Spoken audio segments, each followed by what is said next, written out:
name's Shane McKeeler, and I play drums. My name's Jeff Rogers. I play keys and vocals. Deep voice. My name is Sean Tavernier, and I play rhythm guitar and sing. I'm Mark. I just play bass. That's it. Good bass. I am Anders, and I also play guitar as well. What was that saying that we had? Southern fried rock and soul. Yeah, Southern fried rock and soul. Northern fried. I think, yeah, Northern fried. Northern rock fried. and soul, Yeah. But it's a really cool mix because we all come from different backgrounds. So once we all start playing together, you never know what's going to happen. You're like the rock guy. Yeah. I'd say you're Rock, heavy rock. heavy rock, and I'm more the blues and soul kind of. I like the blues and the soul side of things. I grew up listening to a lot of classic rock. My dad had a pretty heavy influence on me with Led Zeppelin and Neil Young. And then, more recently, I've been following sort of like maybe like an alt country roots rock sort of vibe. There's a lot of people that we look up to. Black Crowes and the Stones have always been two of my favorite bands. I really enjoyed the Matt May show the other day. So like a little bit of everything that I listen to rubs off on whatever it is that I'm feeling at the time. I just play bass.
That's like my Elvis Costello tattoo.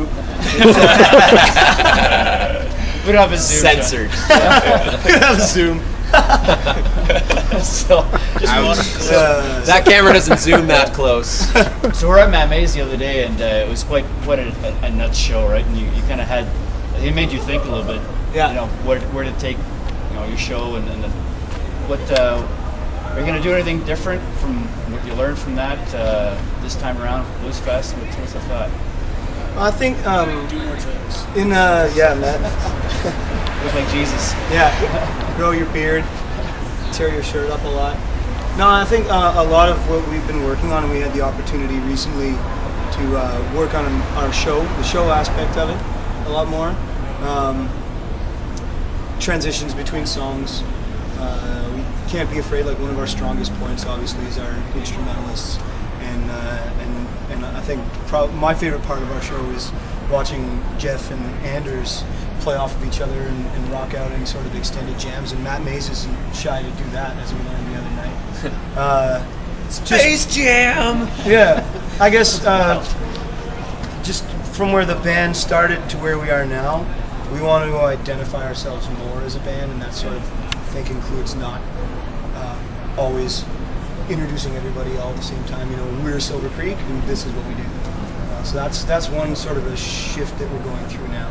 We've also spent a lot of time kind of learning to be ourselves in terms of musically, just not really. I mean, there's influences and you absorb them and assimilate them, but like in terms of like watching other bands and kind of getting what they do, it just kind of inspires us to kind of be our own kind of thing, right? So you're like, all right, well, that's what they do and that's their strong point, so they focus on that. We're going to focus on what we can do best, and we display Sean's good looks, and Anders and I show off a little. And these guys hold it down. That's what we do. I personally consider you guys as a bit of an Ottawa supergroup because everybody's so freaking talented on their own. Does that sometimes create a challenge? know, you all strong personalities, all really strong musicians. There's definitely sometimes, well, certainly in the early days of the band. You're the one to open that can of worms. Certainly in the early days, Jeff and I had some trouble stepping on each other's toes from time to time. Because, you know, we're both so used to going for a solo whenever there's a break. You know, One of us more than others. Usually.